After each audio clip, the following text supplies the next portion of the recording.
Namo Buddhaya, Soti Hotu, selamat malam semuanya. Yang terima kasih sudah hadir di Zoom malam ini dan live malam ini ya.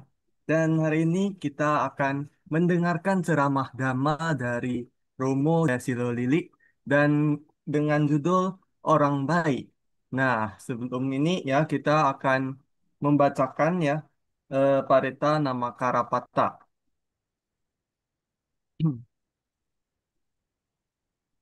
Arahang sama sambuddho bhagawa Buddha Aham Dhamma Bhagawantang Abhiwademi Sang Bhagawantang yang Maha Suci yang telah mencapai penerangan sempurna. Aku bersujud di hadapan Buddha. Swakato Bhagawata Dhammo Dhammang Namassami. Dhamma telah sempurna dibabarkan oleh Sang Bagawa. Aku bersujud di hadapan Dhamma. Supaktipanno Bhagavato Sawaka Sanggo Sanggang Namami. Sangga siswa Sang Bagawa telah bertindak sempurna. Aku bersujud di hadapan Sangga.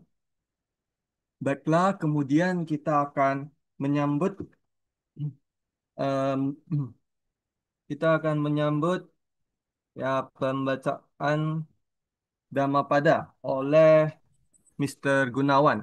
Ya, Ya, terima kasih. Silakan Mr. Gunawan. terima kasih. Pembacaan Kitab Suci Dhammapada Lokawaga Bab 13 Syair 173.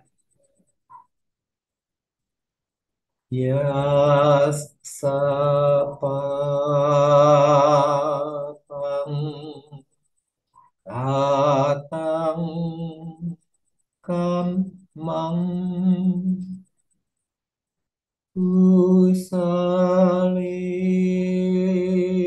kusalina pidhiyati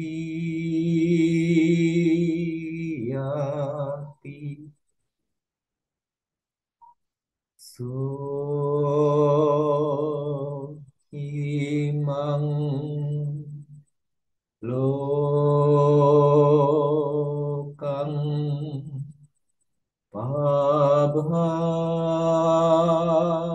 Pabhaseti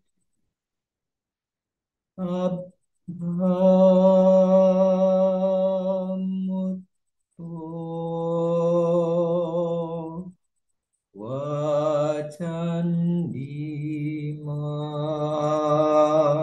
Wacandimati.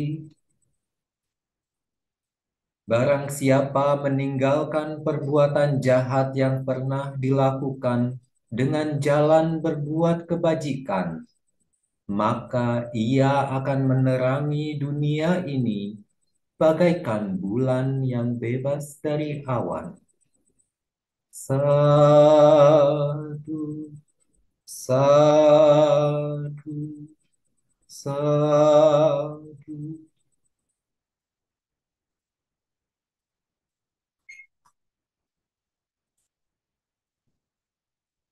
Terima kasih. Terima kasih kepada Mr. Gunawan atas Dhammapadanya. Dan kemudian kita akan menyambut Romo kita sebagai narasumber hari ini, yaitu Romo Jaya Silos Lilik. Silahkan Romo. Baik, terima kasih Richard. Terima kasih pada Pak Gunawan dan juga tim Dhamma Meta Jember. Sebelumnya, marilah kita memanjatkan pujian hormat kita pada Sang Bhagawa. Namo tassa bhagavato arahato samma sambuddhassa. Namo tassa bhagavato arahato samma sambuddhassa. Namo tassa bhagavato arahato samma sambuddhassa. Terpujilah Sang Buddha, Namo Buddhaya. Baik, Richard, apakah audio saya cukup bisa didengar dengan baik? Bisa didengar Romo, jelas Bisa Romo. ya? Oke, Bisa baik Romo. ya. Belum memulai pembahasan Dhamma pada malam hari ini. Tentu hari ini adalah hari yang bersejarah bagi Sangha Theravada Indonesia. Maka saya ikut mudita cita mengucapkan selamat Dirgahayu Suki Diga Hontu pada para Bante yang mulia atas hari ulang tahun ke-49 Sangha Theravada Indonesia. Dengan tema tahun ini adalah kebijaksanaan adalah dasar keluhuran bangsa. Nah, berkaitan dengan tema hari ulang tahun STI, malam hari ini kita juga akan berbincang tentang dasar-dasar orang baik, orang-orang yang luhur itu bagaimana. Namun saya akan mengawali kan untuk mengawali dengan kisah. Kemarin saya mendapatkan kiriman japri dari sahabat atau saudara sedama, yaitu dari Bapak Gani Satria. Beliau mengirimkan saya kisah yang inspiratif yang saya kira baik untuk kita sebagai membuka bincang-bincang dhamma pada malam hari ini, yaitu tentang kisah tentang John D. Rockefeller. Mungkin ini sudah hari-hari ini mungkin tersebar di mana-mana. Orang yang mencapai puncak terlalu cepat, seringkali lupa melihat ke bawah. Di balik kejayaan industri minyak Amerika abad ke-19, berdirilah satu nama yang disegani dan ditakuti, yaitu John Davison Rockefeller. Ia bukan sekedar kaya, ia adalah simbol kuasa, disiplin, dan kalkulasi. Di usia 53 tahun, dunia tunduk padanya. Tapi di saat semua orang iri, ia justru menerima kabar paling menggetarkan. Hidupnya tinggal 1 tahun lagi. Rockefeller tumbuh dari keluarga sederhana di Ohio. Sejak muda, ia menyimpan 3 obsesi: kerja keras, keteraturan, dan ketepatan. Ia mencatat setiap pengeluaran sampai sen ke sen, bahkan menulis, "Saya ingin setiap dolar yang saya keluarkan menghasilkan $1 lagi." Ketekunan itu melahirkan legenda. Pada usia 25 tahun, ia sudah memiliki 1 kilang minyak terbesar di Amerika. 25 tahun. Di usia 31, ia memimpin perusahaan paling berpengaruh di dunia, yaitu Standard Oil Company. 7 tahun kemudian, ia menguasai 90% industri minyak Amerika Serikat. Setiap langkahnya terukur, setiap keputusan diselimuti kalkulasi yang dingin. Dunia menyebutnya jenius, sebagian lagi menyebutnya monster. Kekuasaan tanpa kendali adalah racun yang manis. Ketika usia 53, Rockefeller resmi menjadi miliarder pertama di Amerika. Dalam nilai hari ini, kekayaannya setara 340 miliar US dollar. Namun di balik angka-angka itu, ia kehilangan sesuatu yang tak bisa dibeli, yaitu ketenangan. Malam-malamnya dipenuhi kecemasan, ia tidak bisa tidur, tidak bisa tersenyum, makanannya hanya sup dan biskuit. Rambutnya rontok satu persatu. Satu pagi yang dingin, dokter memandangnya dengan wajah murung. "Tuan Rockefeller, tubuh Anda tak mampu lagi menanggung beban ini. Hidup Anda tinggal kurang dari 1 tahun." Kata-kata itu menggema di ruang yang sunyi. Untuk pertama kalinya, sang Raja Minyak merasa benar-benar miskin. Ada saatnya uang menjadi tak lebih dari selembar kertas tanpa arti. Malam itu ia duduk di ruang kerja yang dingin, menatap laporan laba perusahaan yang tak lagi berarti. Ia sadar semua ini bisa lenyap tanpa meninggalkan makna. Ia pun menulis di buku catatannya. Aku telah memenangkan permainan kekayaan, namun hampir kalah dalam permainan kehidupan.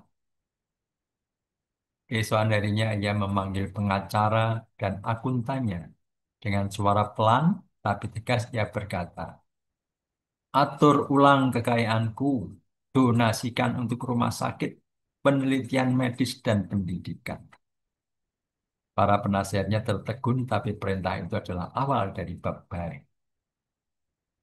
Tahun 1913 berdirilah Rockefeller Foundation. Ia menanamkan jutaan dolar untuk penelitian kesehatan, pendidikan, dan pemberantasan penyakit.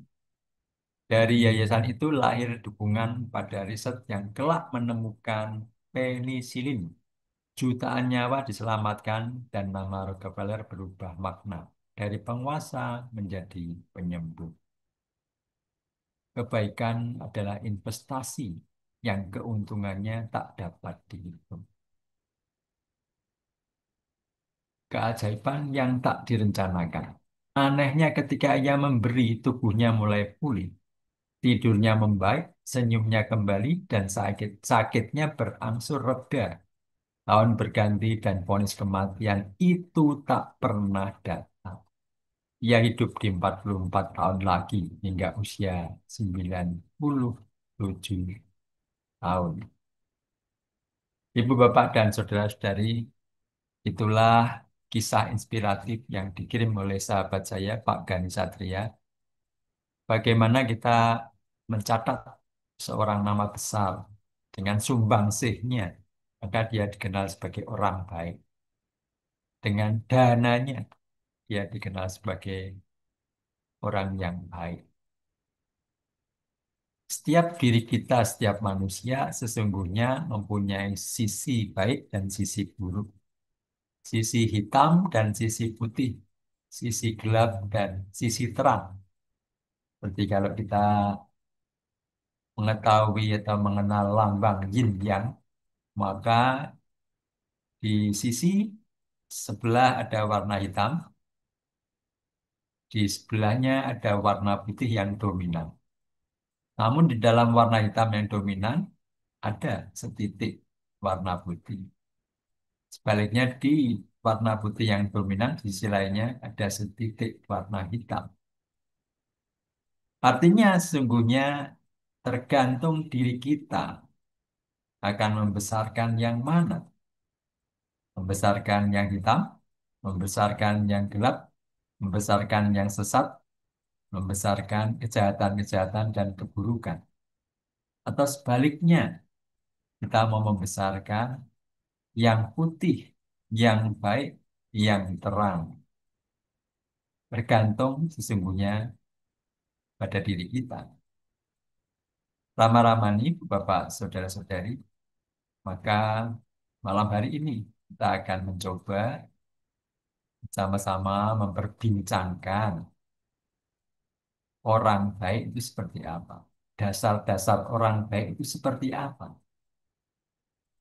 Atau juga untuk merenungkan introspeksi pada diri kita sendiri. Apakah kita ini sudah cukup masuk kriteria sebagai orang baik yang mempunyai dasar-dasar kebaikan? Nah, baik, mari kita mulai mencermati yang pertama orang baik itu seperti apa, punya dasar seperti apa. Orang baik yang pertama adalah seperti tadi di kisah yang sebagai pembuka John D. Rockefeller tadi. Orang yang memberikan sumbangsi, orang yang suka berdana, orang yang suka memberi, orang yang peduli, orang yang murah hati, orang yang suka menolong. Itulah ciri atau dasar orang baik yang pertama, suka berdana. Dana pun ketika merancang, ketika memikirkan, kan berdana, juga melakukan dengan cetana, dengan niat yang baik, dan juga dengan ketulusan, dan dengan hati yang riang gembira. Jangan sampai ketika merencanakan berdana sudah ada udang di balik batu, ada pamrih yang tidak baik, ada pencitraan yang sedang dirancang. Kemudian ketika berdana dilakukan, dana itu dilakukan, sumbangsih dilakukan, pemberian dilakukan, maka lakukanlah dengan cetana, dengan riang gembira, sukacita, tulus ikhlas dan bahagia. Jangan sampai kita ini berdana tetapi tidak bahagia hati kita. Seperti hari-hari ini ketika kita berdana, sanggadana di hari Katina, di bulan Katina. Kadang-kadang kita ketika mempersembahkan jubah, mempersembahkan dana yang lainnya kebutuhan para biku. Kadang-kadang kita terfokus hanya kepada bante tertentu yang kita sukai. Sehingga panitia yang sudah mengatur antrian urutannya kemana kita menyerahkan, membagikan, sudah dibagi posisi duduk dari para biku. Kadang-kadang kita melekati hanya satu biku yang mungkin top, yang terkenal, yang dekat secara emosional, hingga kita mempersembahkan dana. Kemudian ternyata oleh panitia diarahkan ke banda yang lainnya, sehingga kita melakukan dana dengan hati yang tidak yang gembira, tidak dengan cetana yang baik, justru mungkin menderita, justru mungkin timbul kecewa, justru mungkin timbul kebencian pada panitia.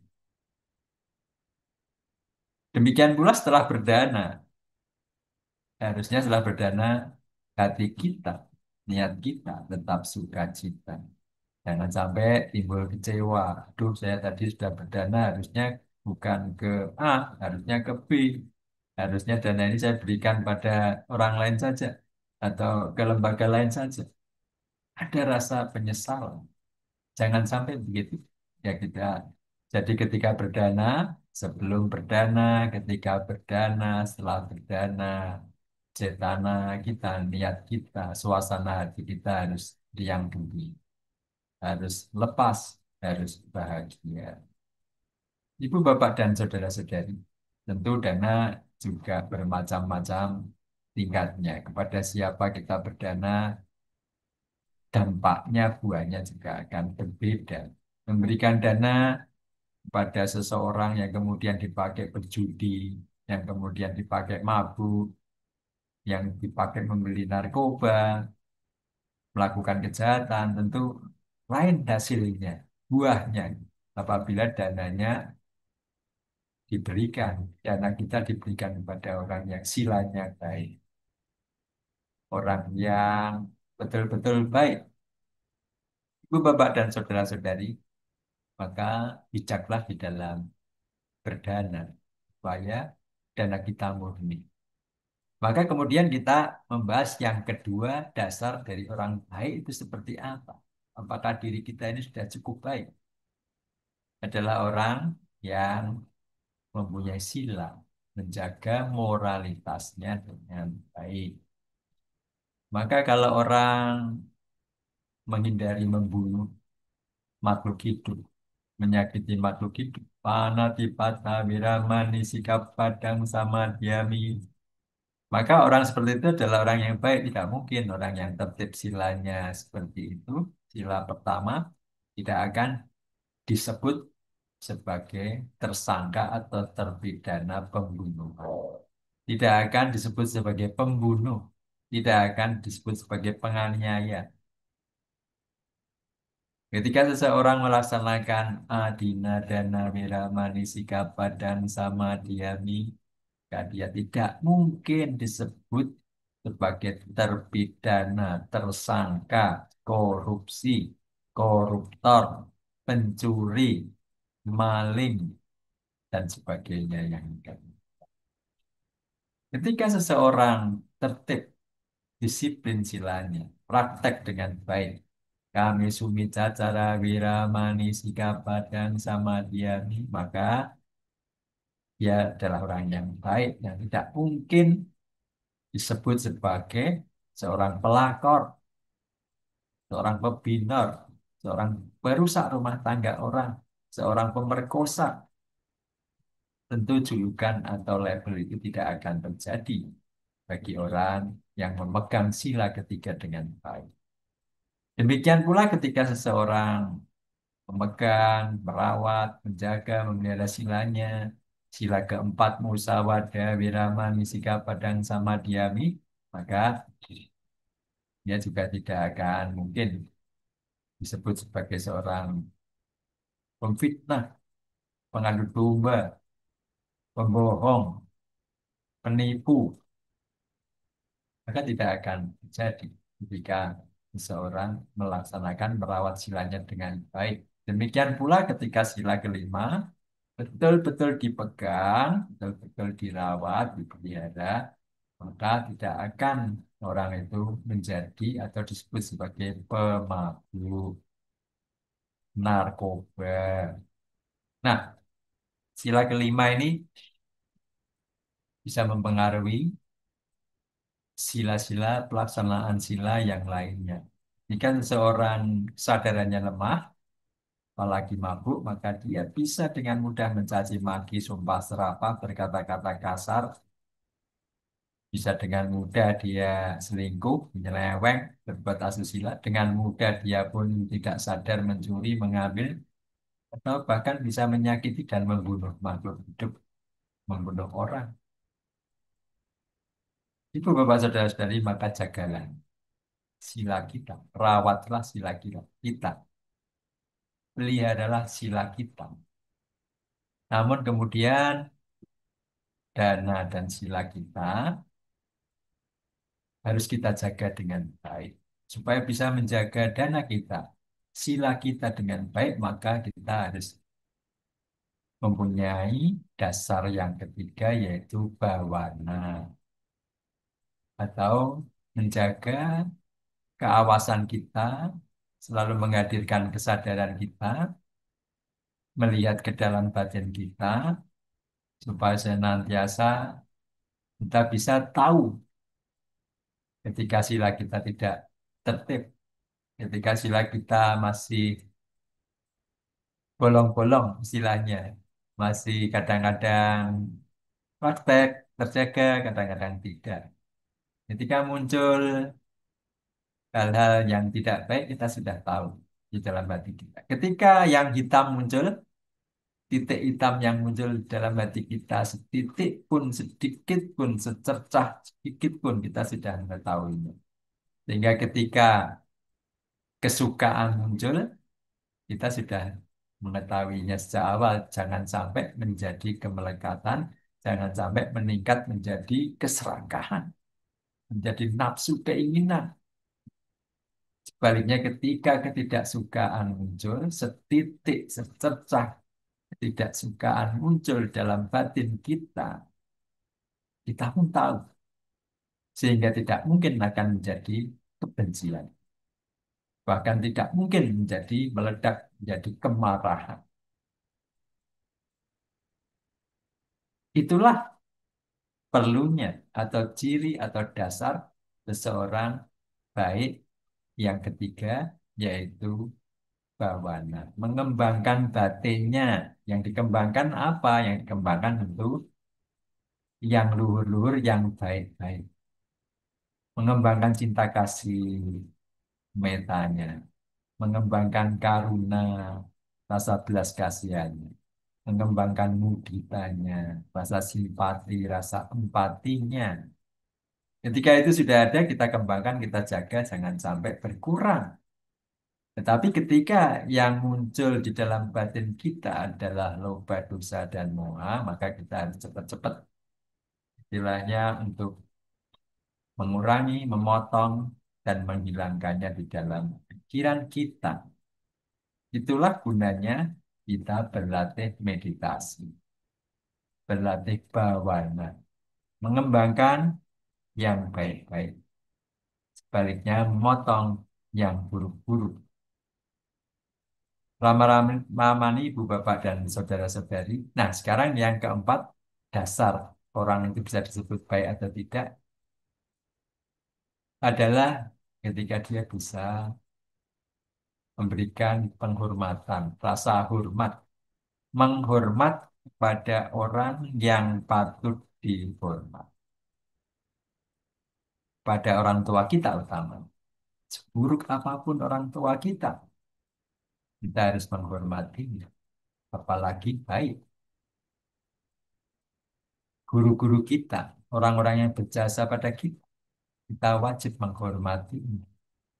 Orang-orang yang punya sila yang baik, kita wajib menghormati. Orang-orang yang praktek sila dengan baik, para bante, para biku yang melaksanakan 227 sila, disiplin moral dengan baik, maka itulah kita wajib menghormatinya. Orang-orang yang menjaga silanya, para romo, orang tua, guru, bante, yang silanya baik, maka kita wajib menghormatinya. Kita bahkan bernama kara pada para bante karena kita menghormati silanya, menghormati prakteknya, praktek silanya yang demikian banyaknya, yang tentu tidak mudah untuk dilaksanakan oleh sembarang orang. Lama-lama nih, Ibu, Bapak, dan saudara-saudari, itulah 4 seseorang bisa disebut sebagai orang baik. Dasar dasar sebagai orang yang baik. Yang kelima adalah orang yang bisa melayani, mudah melayani, mudah merawat. Maka kita mungkin atau saya mencatat bagaimana seorang kawan saya juga di masa mudanya dia merawat ibunya yang sakit, yang stroke, yang hanya terbaring, yang harus dirawat, dibantu kebutuhan-kebutuhannya. Makan harus disuapi, bahkan buang air kecil, buang air besar harus dibersihkan. Dan itu berlangsung lama, bertahun-tahun. Sehingga kemudian masa mudanya dihabiskan untuk melayani, merawat orang tuanya. Dan sampai sekarang pun, sahabat saya pun akhirnya tidak sempat untuk berumah tangga. Karena waktunya habis untuk merawat orang tuanya. Bagaimana juga barusan juga kita melihat, saya bertemu seseorang, ya seorang anak yang dia mengingat ketika kanak-kanak dia ditinggalkan ibunya saat dia masih kanak-kanak. Ibunya mengembara bahkan keluar pulau. Kemudian ketika masa tuanya si ibu 85 tahun, si anak punya inisiatif bersama pasangannya sudah menikah untuk memulangkan si ibu dan merawatnya dengan baik-baik. Bahkan mempersiapkan, memanggil kita untuk membacakan parita, membesarkan hatinya. Kebetulan memang si anak berkeyakinan lain, bukan umat Buddha, tapi ibu umat Buddha. Dan si anak sampai mencarikan komunitas umat Buddha untuk ibunya. Walaupun waktu kecil kanak-kanak selama hidupnya sampai dewasa tidak dirawat dengan baik oleh ibunya. Tapi si anak membalasnya dengan kebaikan, merawat orang tuanya, merawat ibunya dengan segala kekurangan, dengan segala riwayat kepahitan hidup di masa lalu. Dan sampai akhir hayatnya si ibu, anak ini bisa merawat dengan baik. Tidak semua orang punya kemampuan dan kemauan untuk merawat orang tuanya. Kadang-kadang banyak orang yang habis manis sepah dibuang. Hanya ketika kaya, ketika sehat, ketika senang, mau mendekat dan merawat. Tapi ketika sakit, ketika terpuruk, ketika tidak punya uang, tidak punya daya, maka ditinggalkan. Tentu bukan orang baik adalah orang yang mudah merawat, bisa merawat, dan dirinya mudah dirawat, tidak merepotkan. Ramah-ramah ibu bapak, saudara-saudari. Yang selanjutnya adalah yang keenam, yaitu seorang yang baik dianggap baik apabila dia bisa mengingat jasa baik leluhur-leluhurnya dan melakukan persembahan dana atau pelimpahan jasa pada sanak keluarganya, leluhurnya yang sudah tiada. Melakukan patik dana. Tentu bukan hanya setahun sekali atau di event-event tertentu. Alangkah baiknya setiap kali kita melakukan kebaikan, kita kemudian mendedikasikan, mempersembahkan kebaikan kita, karma baik kita pada mendiang, pada sanak keluarga, pada leluhur yang sudah tiada. Itulah orang baik, mengingat bahkan yang sudah meninggal, yang sudah tiada. Tentu kita berbahagia mengenal Dhamma, karena di dalam Dhamma, ajaran Buddha, kita diajarkan tentang bakti ini, persembahan kebajikan ini yang dikenal sebagai batik dana. Di tempat lain belum tentu, kadang-kadang setelah orang meninggal, hanya dikubur saja, dan setelah itu tidak ada lagi. 7 hari, 49 hari, 1000 hari, dan lain sebagainya. Tapi kita umat Buddha diajarkan untuk mempersembahkan kebaikan-kebaikan kita, mengingat leluhur kita untuk kita menghormatinya, berterima kasih, dan mempersembahkan jasa kebajikan untuk kebaikan, untuk kebahagiaan leluhur-leluhur kita. Selanjutnya adalah orang baik.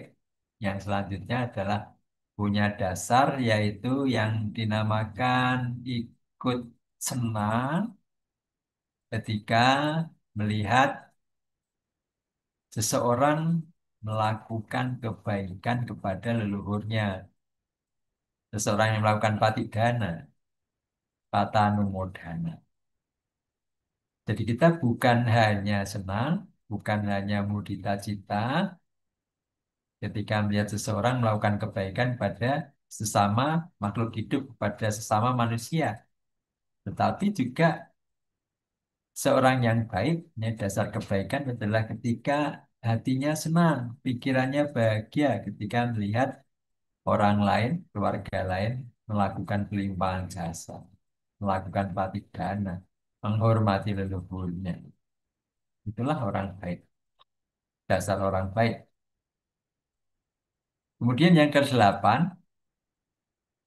disebut orang baik apabila mau mendengarkan, banyak mendengarkan dhamma, banyak mendengarkan nasihat. Ketika seseorang mau mendengarkan, sesungguhnya dia mendapatkan banyak. Tapi ketika seseorang tidak banyak mendengarkan, banyak mendebat, mungkin dia tidak akan mendapatkan sebanyak orang yang mau mendengarkan dengan baik. Bahkan suta artinya adalah mendengarkan. Bagaimana yang mulia Ananda dengarkan khotbah-khotbah dari Sang Buddha dengan demikian baiknya, dengan betul-betul membuka hati, pikiran pendengarannya, sehingga bisa merekam sangat banyak, sangat baik, sangat sempurna apa yang disampaikan oleh Sang dari mendengar. Maka seseorang yang mendengar adalah seorang yang baik. Seorang yang banyak mendengar nasihat, banyak mendengar dhamma, akan mendapatkan banyak manfaat, akan mendapatkan banyak kebaikan dan kemajuan batin, kemajuan pengetahuannya, dan tentu prakteknya. Setelah tahu, dia akan praktek dengan baik. Kemudian yang ke-9, orang itu disebut orang baik adalah orang yang mau membagikan pengetahuan dhamanya atau yang disebut sebagai dhamma desana. Nah, barangkali tadi yang ke-8 dan ke-9 yang kita lakukan malam hari ini. Dhamma wacana. Dhamma wacana tadi adalah Dhamma sawana maksud saya. Dhamma sawana tadi adalah Ibu Bapak Romo Ramani dan semua yang ikut bergabung di sini adalah orang baik yang mau mendengarkan Dhamma pada malam hari ini. Demikian pula di sisi lain saya melakukan pembabaran Dhamma. Dhamma di sana adalah satu kebaikan pula. Jadi kita semua ini adalah orang-orang baik yang berkumpul malam hari ini untuk membahas Dhamma. Rama-Ramani, Bapak Saudara-saudari, selanjutnya yang terakhir, orang itu disebut baik atau orang baik, dasarnya baik ketika dia mau meluruskan hal-hal yang salah, meluruskan seseorang punya pandangan salah. Terkadang orang tidak mau mengambil risiko, tidak mau, walaupun tahu bahwa kawannya, bahwa saudaranya, bahwa tetangganya mempunyai pandangan yang keliru, dibiarkan tersesat, dibiarkan menuju jalan yang gelap. Bagaimana kita sering menemukan seseorang yang punya pandangan, bahkan mungkin saudara kita sedama, yang merasa bahwa sudah rajin berdana, sudah rajin ke wihara, sudah praktek sila, tapi hidupnya kok tidak lebih baik dari tetangganya atau orang lain yang mungkin tidak mengenal sila, tidak pernah beribadah, bahkan mungkin mabuk-mabukan. Tapi kok hidupnya bahagia, sehat, dan lebih kaya dari dirinya. Tentu sebagai umat Buddha yang mengenal Dhamma, mengenal Kamapala, Kamamupaka, dan kehidupan lampau, maka pandangan-pandangan yang keliru seperti itu, gugat-menggugat tentang keadilan, yang seperti itu tidak akan terjadi. Atau mungkin ada yang ribuan tahun selama ini dipraktekkan bahwa dengan alasan tertentu kita ini boleh untuk melakukan pembunuhan hewan-hewan. Karena ada alasan, ada dasar. Tetapi tentu sebagai umat Buddha, sesuai dengan sila pertama, Panatipata Wiramaning Sika Padang Samadhyami, bahwa pembunuhan makhluk hidup dengan alasan apapun adalah melanggar sila dan mempunyai konsekuensi karma. Dan tentu seseorang yang paham sila, tentu dia paham akan akibat perbuatannya. Akan timbul ketakutan, takut akan akibat perbuatan jahat dan malu melakukan perbuatan jahat. Jadi kita punya kewajiban sebagai orang yang disebut baik, punya dasar-dasar kebaikan, yaitu meluruskan pandangan yang salah. Pandangan salah diri kita sendiri, kalau kita mau belajar, mau mendengar, barangkali apa yang selama ini kita yakini benar, ternyata salah, kita harus berani mengkoreksi. Atau barangkali pasangan hidup kita, keluarga kita, anak kita, saudara kita, teman-teman kita yang masih punya pandangan keliru juga kita punya kewajiban untuk meluruskan pandangan salah.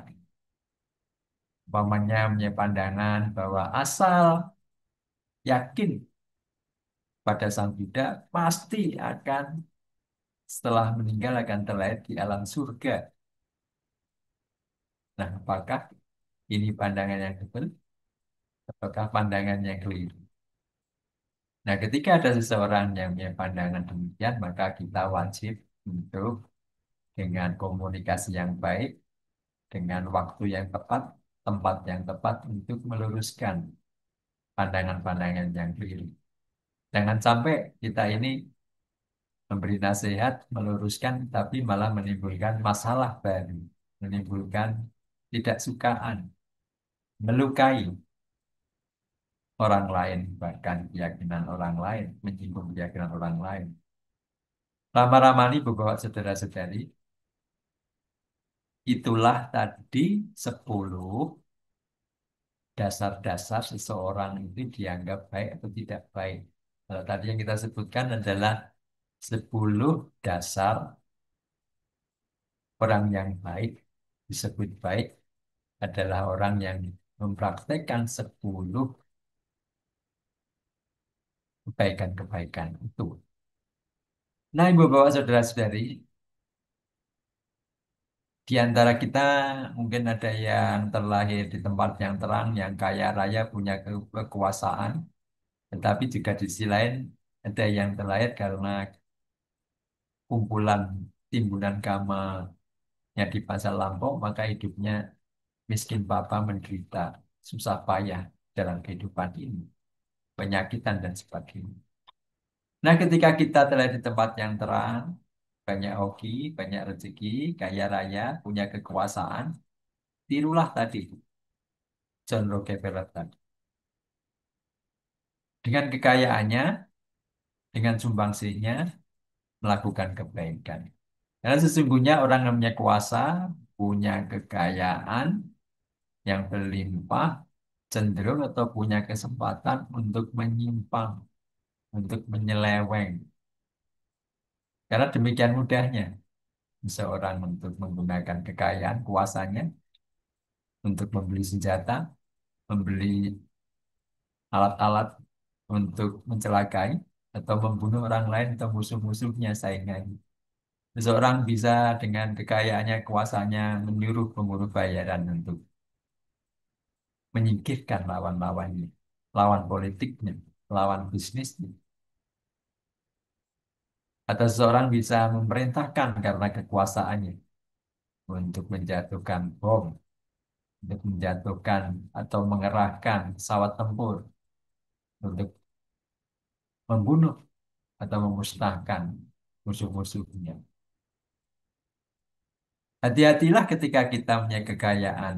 Hati-hatilah ketika kita punya kekuasaan. Karena kekayaan kekuasaan punya kecenderungan membuka peluang potensi untuk terjadinya keburukan, penyelewengan, dan penyimpangan. Pelanggaran, melanggar hukum, melanggar sila, melanggar batas-batas kepantasan dan kebaikan. Untuk itu, maka ada tadi salah satu, selain dana, praktek sila, kita harus menjaga kesadaran kita senantiasa menghadirkan kesadaran kita dengan bawana, dengan berlatih meditasi. Kita perlu berlatih, perlu konsisten, berlatih, mengembangkan batin kita, keawasan kita. Sehingga, kalaupun hari ini kita sudah termasuk orang baik, yang di 10 tadi kita mungkin 10-nya kita sudah praktekkan, mungkin 9, mungkin 8, mungkin 7, 6, 5. Tetapi tentu jangan hanya cuma satu. Tapi walaupun satu, tadi dari cerita inspiratif yang saya ceritakan pertama, bagaimana seorang yang bisa memberikan sumbangsih, memberikan dana, saya sudah dikenal kebaikannya sebagai orang baik. Tentu lebih ideal dan lebih sempurna, lebih murni orang baiknya ketika bisa mempraktekkan, mengusahakan yang 10 kebaikan tadi. 10 dasar-dasar yang sudah saya sampaikan, 10 dasar orang baik tadi. Rama-ramani, Ibu Bapak, Saudara-saudari, itulah yang bisa saya sampaikan.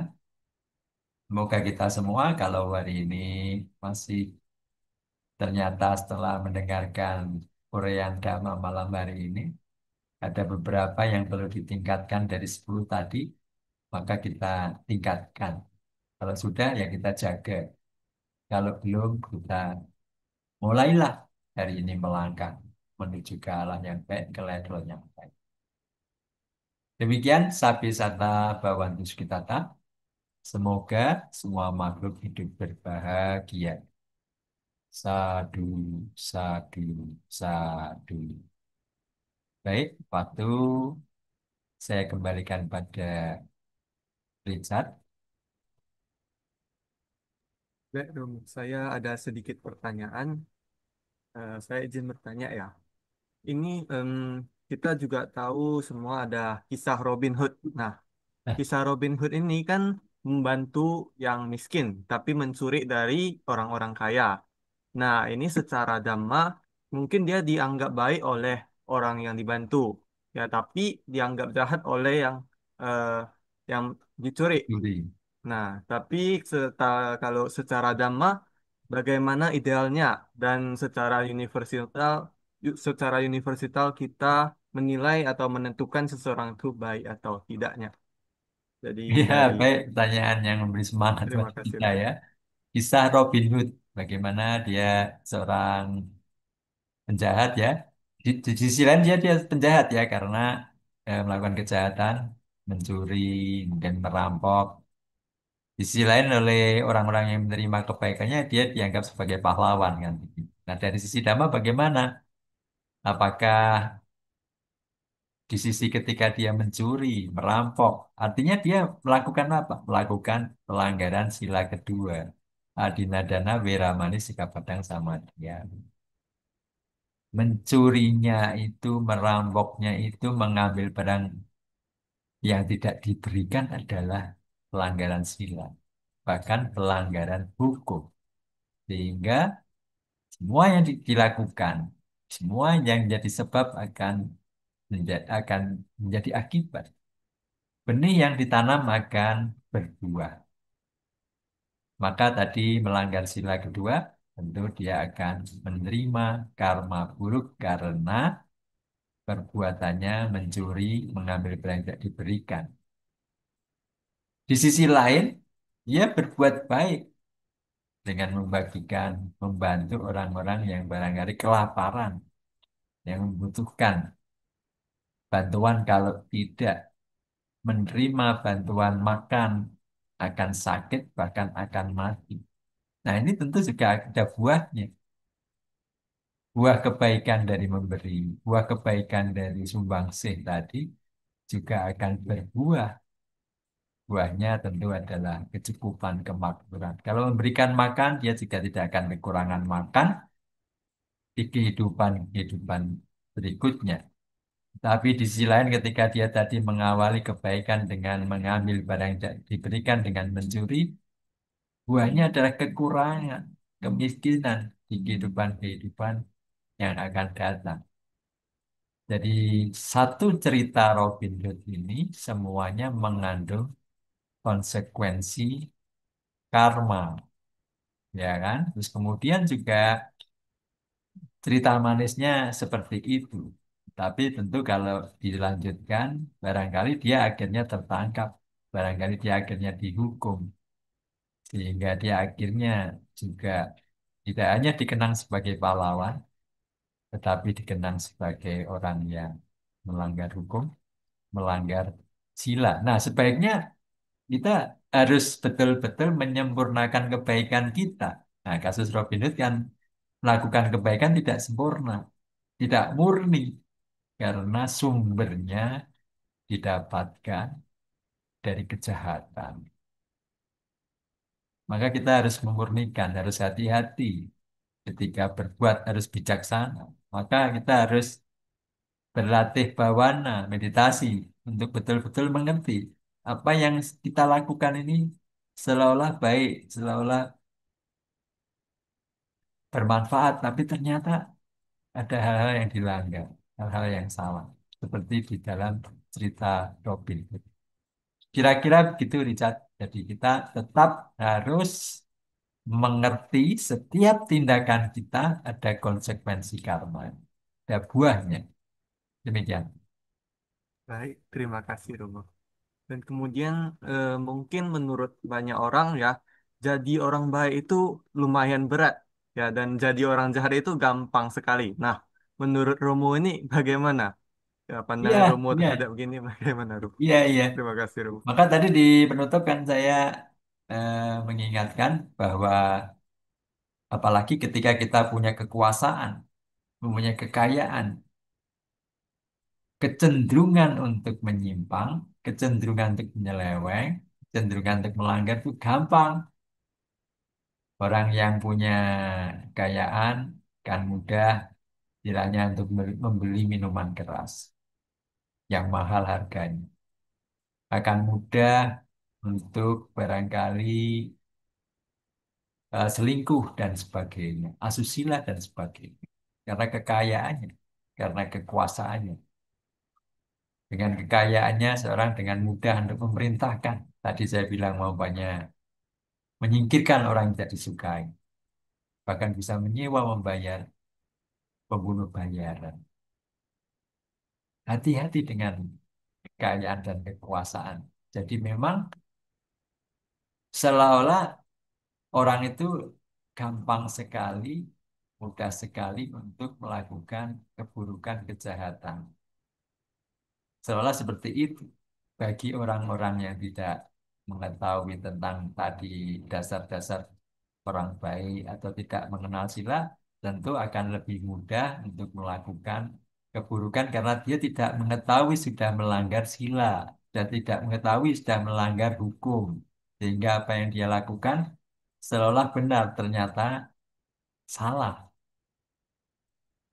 Jadi memang ada pandangan seolah-olah berbuat jahat itu lebih mudah daripada berbuat baik. Tapi bagi umat Buddha yang praktek sila,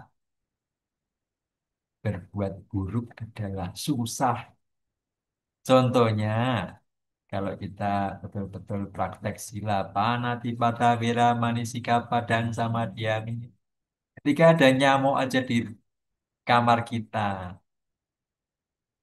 di dekat kita, menempel atau banyak.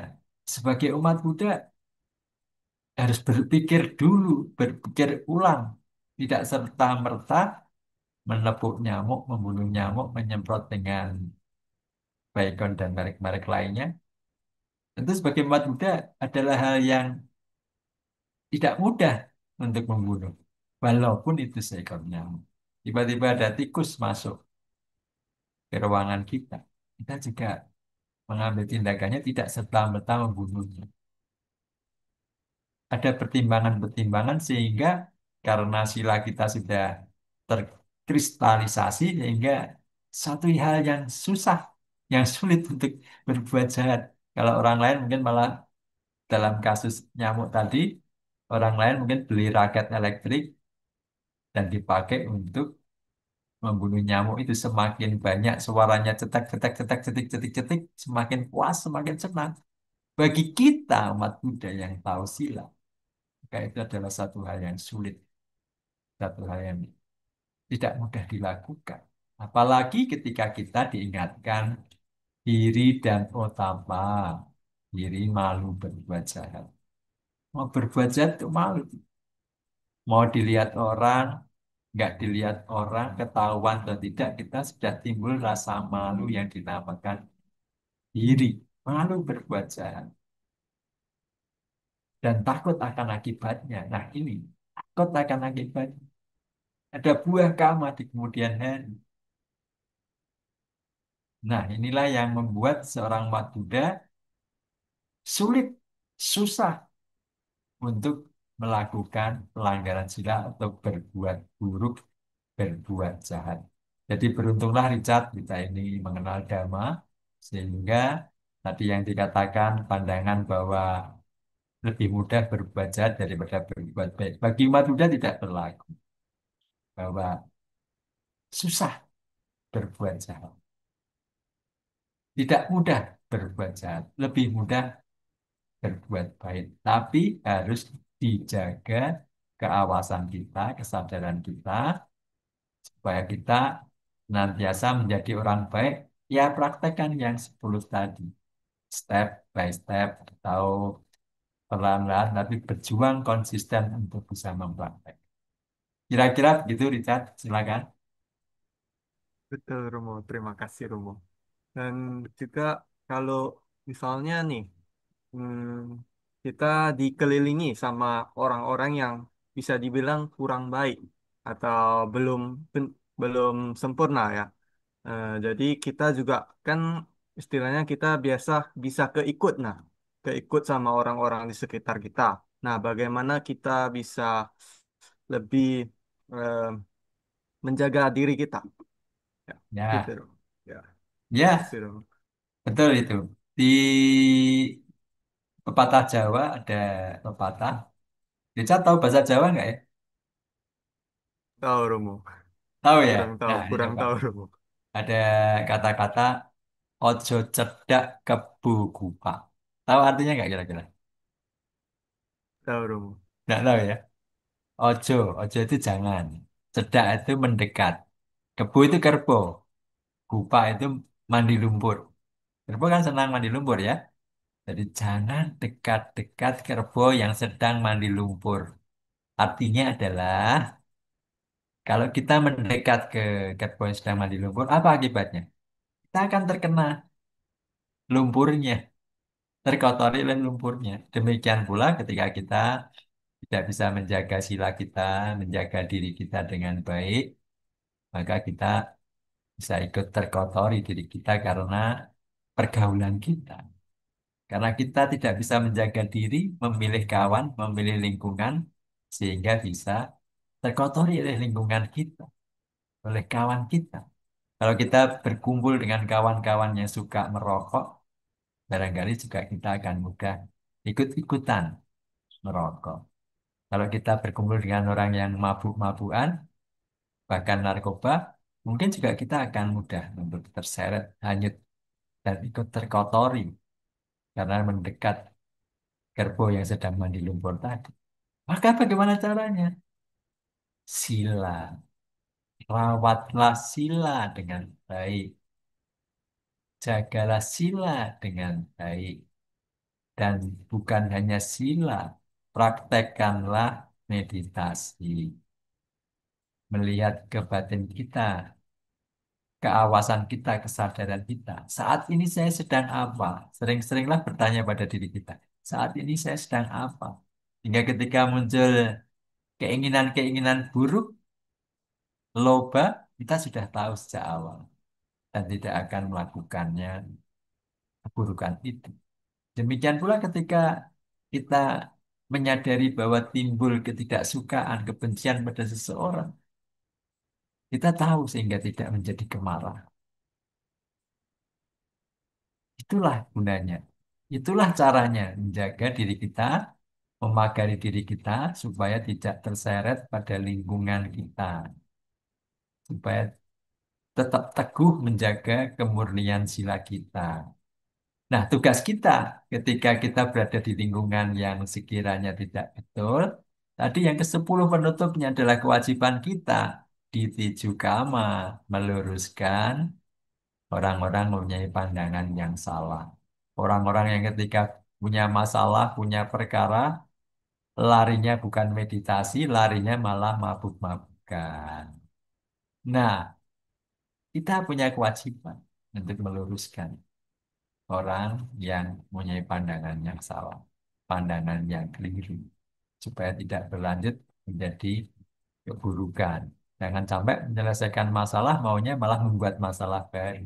Banyak kan begitu kalau kita tidak punya dasar sila yang kuat dan tidak punya praktek mental, yaitu meditasi atau bawaan. Gitu kira-kira jawaban saya, Richard, silakan. Baik, terima kasih, Romo. Dan hmm, kalau bagaimana kalau hmm, tapi kan itu agak susah, Romo, kalau kita meluruskan pandangan mereka. Kadang mereka masih membantah gitu, Romo. Ya, tidak percaya sama kita. Nah, itu gimana, Romo? Apa kita Ya, terus bilang atau bagaimana, Romo?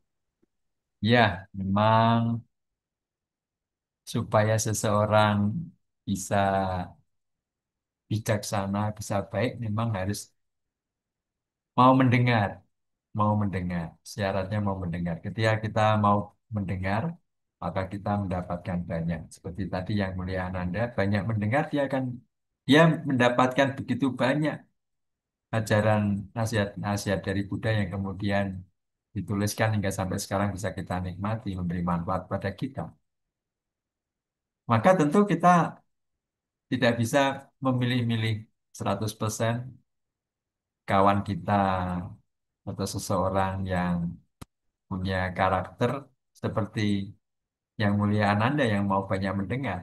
Kadang-kadang malah ketemunya orang yang banyak bicara, banyak mendebat dan sebagainya. Nah, tentu kita tidak boleh membalas dengan mendebat dan berbicara banyak sehingga akan terjadi perdebatan bahkan pertengkaran. Tidak dapat apa-apa, bahkan saling melukai. Maka caranya adalah bergantilah posisinya kita yang mau mendengar. Kita yang mau mendengar, membuka telinga kita, menurunkan ego kita. Dengarkanlah apa yang disampaikan oleh lawan bicara kita, bahkan yang mungkin baru marah atau mungkin punya pendapat sendiri, kita dengarkan dengan baik-baik. Setelah selesai, barulah kita menyampaikan pandangan kita dengan bentuk intonasi yang tepat, waktu yang tepat, cara yang tepat. Karena intonasi itu pun juga tidak mudah. Kadang-kadang niatnya menyampaikan topik yang baik, tapi kalau intonasinya salah, bisa melukai hati lawan bicara kita. Sehingga kita mau meluruskan pandangan salah, malah menimbulkan masalah. Ya, kuncinya harus tahu waktu. Dalam bahasa Jawa, empan papan. Tahu waktu, tahu tempat yang tepat ketika menyampaikan pendapat kita. Kalau kita tidak tahu waktu, tidak tahu tempat yang tepat, asal bicara, asal ngomong, asal meluruskan, bisa menimbulkan masalah, hasilnya tidak optimal. Begitu, Richard. Silakan, ada pertanyaan apa lagi? Baik, makasih Romo. Ya, dan kemudian, nah, kadang ada yang cerita nih, katanya dia udah jadi orang baik, udah semuanya berbuat baik lah, tapi katanya masih ada yang nggak suka sama dia. Nah, itu gimana Romo? Menurut Romo? Ya, iya. Sudah berbuat baik, bahkan pada kawan kita sudah berbuat baik, tapi ternyata masih dibenci orang, difitnah orang. Itu adalah satu hal yang dinamakan sebagai kenyataan kehidupan. Ini memang begitu. Kita tidak bisa mengharapkan semuanya baik-baik saja. Kita tidak bisa mengharapkan kehidupan ini nyaman selamanya, senantiasa roda berada di atas terus. Kadang-kadang harus turun ke bawah. Memang wajar bahwa itu adalah ciri duniawi adalah seorang itu inginnya dipuji, tidak ingin dicela. Orang itu inginnya untung, tidak mau rugi. Orang itu maunya menang, tidak mau kalah. Orang itu maunya dikenal baiknya, tidak mau dikenal yang tidak baiknya. Orang itu maunya bahagia, nyaman, tidak mau menderita. Itulah kenyataan, angin duniawi.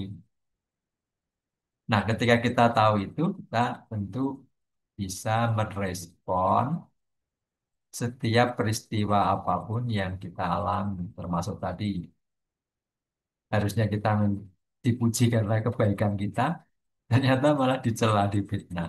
Nah, itu kenyataan kehidupan. Kita harus menerima, jangan sampai kita melakukan karma buruk lagi. Ketika kita difitnah, ketika kita dicela, ketika kita tidak dipuji, artinya kita harus sadar bahwa karma buruk kita di masa lampau saat ini berbuah sehingga batin kita menderita, sehingga kita dicela, sehingga kita difitnah, sehingga kita tidak dipuji. Nah, terimalah itu sebagai buah karma buruk kita. Dan selanjutnya adalah dengan membuat kebaikan-kebaikan baru. Jangan sampai membalas kebencian dengan kebencian, caci maki dengan caci maki, celaan dengan celaan. Tidak akan selesai. Maka balaslah kebencian dengan tidak membenci. Atau bahkan balaslah dengan cinta kasih. Maka itu akan selesai dan bisa bergerak menuju hal-hal yang baik. Terimalah konsekuensi perbuatan kita di masa lalu dengan membuat kebaikan-kebaikan baru. Kuncinya di situ. Kata kuncinya di situ. Jadi tetaplah sadar tetap semangat berbuat baik karena kebaikan itu, karena karma baik itu tidak pernah meleset, pasti berbuah pada waktunya. Kalaupun saat kita berbuat baik, seketika malah mendapatkan celaan, mendapatkan hinaan, itu adalah bagian dari konsekuensi karma yang kita tanggung. Karena kita tidak tahu. Karena kita tidak tahu di masa lampau sebelum kita terlahir sebagai manusia, sebagai Richard, sebagai Lilit saat ini, dulu itu kita kan sudah lahir mati, lahir mati. Kita tidak tahu apakah banyak buruknya, karma buruknya, ataukah banyak baiknya. Di kehidupan lampau sering mencela atau sering memuji, sering berbuat tercela atau sering berbuat terpuji, kita tidak tahu. Maka kalau hari ini ada orang yang merasa sudah berbuat baik, sudah berdana, menjaga sila, rajin kewiyara, suka menolong, kok masih dicela, kok masih menderita, kok masih terpuruk. Ingatlah ada kehidupan lampau. Ingatlah di kehidupan-kehidupan itu kita mempunyai karma baik, karma buruk. Jangan-jangan kehidupan lampau karma buruk kita itu banyak, bertumpuk-tumpuk, sementara kebaikan kita sedikit. Sehingga hari ini, di bulan ini kita walaupun sudah berbuat baik, masih mengalami kepahitan-kepahitan. Itulah tanggung jawab kita. Itulah bahagianya menjadi umat Buddha. Tidak ada yang bisa kita salahkan di luar diri kita. Semua adalah tanggung jawab kita, konsekuensi kita. Kitalah yang bertanggung jawab. Kita ini terlahir, berkerabat, terlindungi, mewarisi karma kita sendiri, baik ataupun buruk, itulah yang kita warisi. Begitu Richard, silakan. Baik, terima kasih Romo. Ini ada sedikit pertanyaan dari YouTube. Nah, saya Siap. bacakan ya Romo. Ya, Romo, sebagai umat ya, Buddha yang baik, ya, apa ya, batasan siap. kekayaan materi? Satihotu. Sebagai umat Buddha yang baik, apa Apa batasan batas? kekayaan materi? Ya. Terima kasih Romo. Oh ya, baik pertanyaan. Yang baik, terima kasih. Pertanyaan dari YouTube. Dari siapa? Mungkin ada namanya Dari Bapak Singgih. Bapak Dari, Singgih. ya, Oh ya, baik. Pak Singgih, selamat malam. Terima kasih pertanyaannya membuat kita semangat malam hari ini. Ya, kekayaan yang baik tentu kekayaan yang sumbernya dari sumber-sumber yang baik, yang benar. Seperti cerita Robin Hood yang kita diskusikan tadi, Richard, bagaimana seseorang bisa mengumpulkan kekayaan, menjadi kaya, kalau sumbernya tidak baik, dari melanggar sila, dari korupsi, dari mencuri, tentu adalah bukan kekayaan yang sesungguhnya. Bahkan ada satu satu nasihat Sang Buddha bahwa kesehatan adalah kekayaan yang tertinggi sesungguhnya. Ya, jadi maka kekayaan dari segi dhamma yang baik adalah kekayaan yang memberikan kesempatan kita untuk menggunakan kekayaan yang kita peroleh itu untuk membuat kebaikan-kebaikan baru, menanam benih-benih karma baik yang baru. Itulah kekayaan yang membahagiakan. Jangan sampai kekayaan justru membuat kita menderita. Banyak sekali cerita bagaimana seorang yang kaya raya, yang berkuasa, kemudian masuk penjara. Kalau di Indonesia ditangkap KPK, pakai rompi orange, kan seperti itu. Hanya sebentar menjabat, menikmati kekuasaan, kekayaan, tidak berapa lama sudah masuk penjara, menderita. Karena kekayaannya diperoleh dengan cara-cara yang melanggar sila dan melanggar hukum. Dan kekayaan materi menurut Dhamma diperoleh dari karma baik di masa lampau di saat ini ketika banyak memberi suka berdana. Dasar orang baik yang pertama tadi kan dana. Perbuatan baik yang paling mudah adalah berdana. Apa yang ada di dompet kita dengan mudah bisa kita berikan ketika ada pengemis di pinggir jalan, ada peminta-minta. Apa yang kita punya bisa untuk membeli makanan, nasi bungkus dan sebagainya, pakai uang kita. Itu adalah cara berbuat baik yang paling mudah adalah berdana. Dan hasil dari berdana adalah kekayaan. Orang yang tidak berdana, menurut hukum karma akan terjamin kekayaan kesejahteraannya di kehidupan-kehidupan mendatang. Maka banyaklah berdana, maka, maka banyaklah berbuat baik, maka hasilnya adalah kecukupan rezeki kekayaan. Kekayaan yang diperoleh dari kerja-kerja karya yang sesuai dengan sila, sesuai dengan hukum, sehingga kekayaan yang kita dapatkan memberikan ketentraman dan kedamaian. Jangan sampai kekayaan kita peroleh, tapi tidak memberi ketentraman dan kedamaian. Demikian Pak Singgi dan Richard jawaban saya. Silakan mungkin ada feedback kalau belum merasa belum terjawab sehingga kita bisa saling memberikan feedback dan input sehingga diskusi kita malam ini semakin semakin meriah. Terima kasih. Silakan Richard. Selamat malam Pak Singgi. Baik, kemudian terima kasih Pak Romo. Kemudian ada pertanyaan lagi nih Romo dari dari Zoom kita. Nah, ini dari saudari Meta Syume. Saya izin bacakan ya Romo. Namo Buddhaya Romo Lilik. Senang sekali berkesempatan mendengar Dhamma Desana dari Romo lagi. Terakhir 2 tahun lalu di Vihara Dhamma Sundara, Solo. Izin bertanya Romo, dalam kehidupan nyata, kadang kita berketemu situasi di mana orang yang punya wewenang untuk melindungi dan mensupport korban kekerasan justru malah tidak berempati pada korban dan cenderung melindungi pelaku dan tidak tegas memberikan sanksi pada pelaku. Dalam pandangan Dhamma, bagaimana semestinya kita menyikapi sikap seperti itu?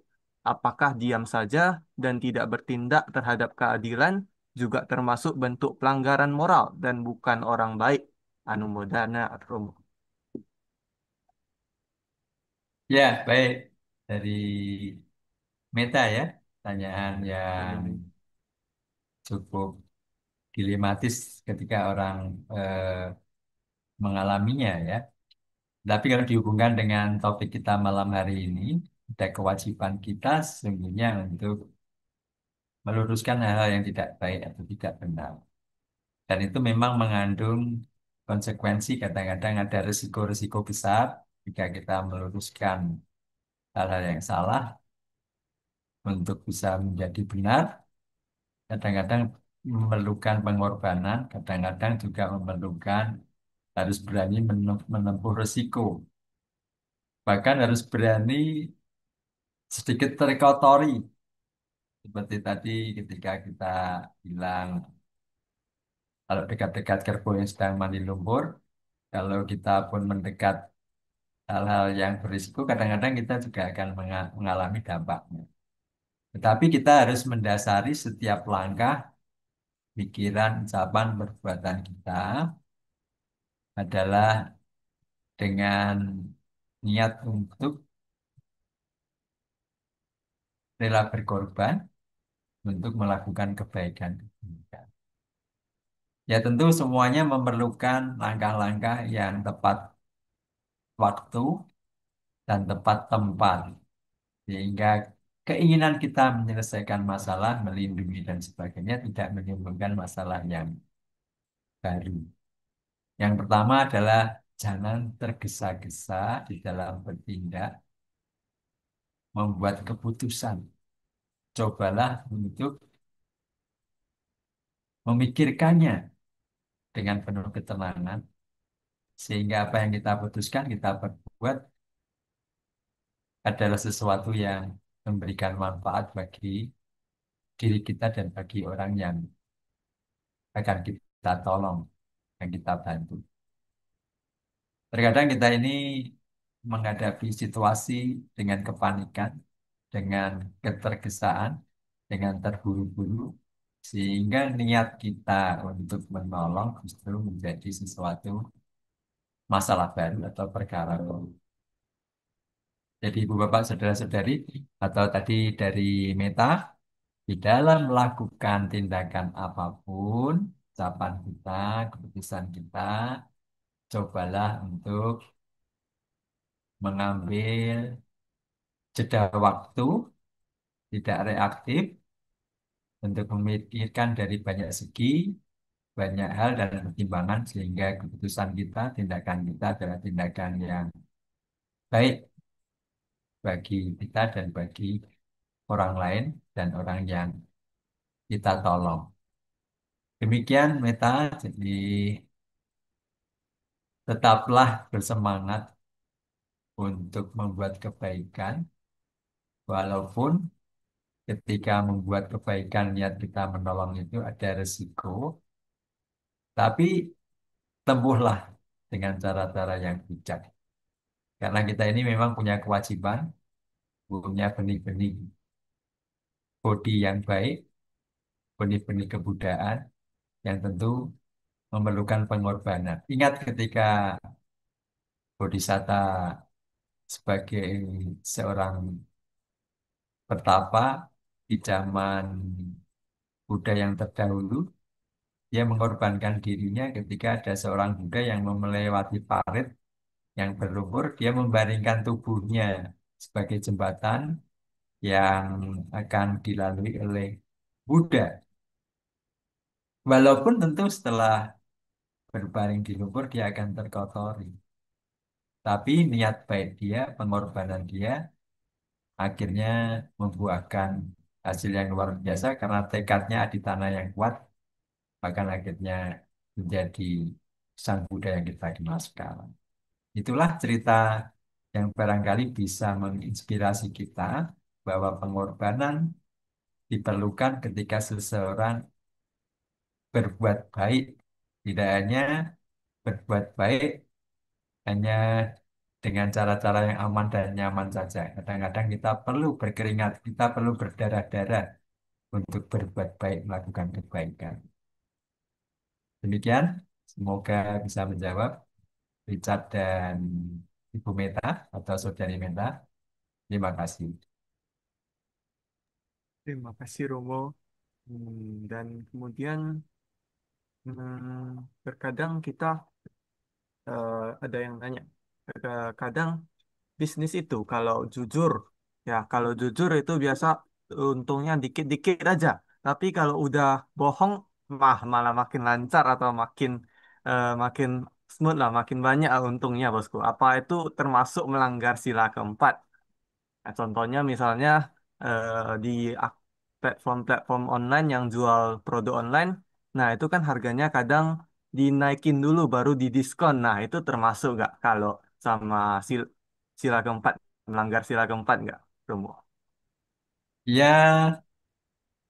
semua tindakan kita, keputusan kita mengandung konsekuensi. Tindakan bisnis kita untuk menaikkan keuntungan, memperoleh keuntungan yang besar, atau untuk bertahan di dalam persaingan yang ketat, kadang-kadang memang menggunakan cara-cara yang tidak 100% jujur. Ada ketidakjujuran, mungkin dengan manipulasi dan sebagainya, atau sebagai trik dagang, ya, seperti itu. Tentu karma tergantung dari cetana niat kita. Tapi saya kira di dalam berbisnis tetap saja dalam kasus tadi ada niat yang tentu yang tidak baik, kurang baik untuk meraih keuntungan. Karena dengan manipulasi tadi ya, dengan tipu-tipu tadi, tentu itu adalah pelanggaran sila. Dan walaupun terkadang kita ini sebagai umat Buddha, ketika berbisnis seperti itu, tentu dengan tidak mudah serta-merta menipu atau membohongi orang karena kita punya janji tekad untuk melaksanakan sila. Kita mempunyai hitung-hitungan konsekuensi seperti itu. Tapi kalau kita memang punya tanggung jawab, sadar bahwa ada konsekuensi bahwa ini kita melanggar sila, tetapi demi supaya bisnis saya bertahan, bisa maju bahkan saya tetap melanggar sila. Nah, konsekuensi tetap ada. Jadi kita harus bertanggung jawab apa yang kita perbuat, kita putuskan. Seperti itu Richard. Jadi di dalam dunia nyata memang tetap kita perlukan praktek sila supaya kita tidak menanggung dengan kekayaan kita, keberhasilan bisnis kita, tetapi ada ketidaktentraman, ada ketidakdamaian. Bahkan hati-hati jika kita bekerja, mengumpulkan harta, mengumpulkan kekayaan, jangan lupa supaya kita berhati-hati di dalam cara kita untuk memperoleh kekayaan kita itu jangan sampai melanggar sila dan melanggar bahkan melanggar hukum. Karena itu tadi ketika kita melakukan sesuatu yang melanggar sila, paling dekat ketika kita tidak tenang, tidak tentram. Ketika kita punya kekayaan, punya kekuasaan, ibaratnya seperti kita punya pisau bermata dua. Tergantung kita. Bisa untuk melakukan kebaikan, bisa untuk melakukan keburukan. Semua di tangan kita. Tapi kalau kita tahu dan punya hiri dan otapa, malu berbuat jahat dan takut akan akibat perbuatan jahat, maka kita akan berhati-hati menggunakan pisau yang ada di tangan kita. Mau untuk hal yang baik atau untuk menyakiti, melukai, atau membunuh. Hati-hatilah dengan kata-kata kita. Jangan sampai kata-kata kita melukai orang lain dan melukai diri kita sendiri. Ketika kita marah, sesungguhnya kita tidak hanya melukai orang lain yang kita marahi, tapi juga melukai batin kita sendiri dengan kemarahan kita. Jadi semua yang kita ucapkan, kita lakukan, hati-hatilah karena mengandung akibat konsekuensi karma. Begitu Richard, silakan.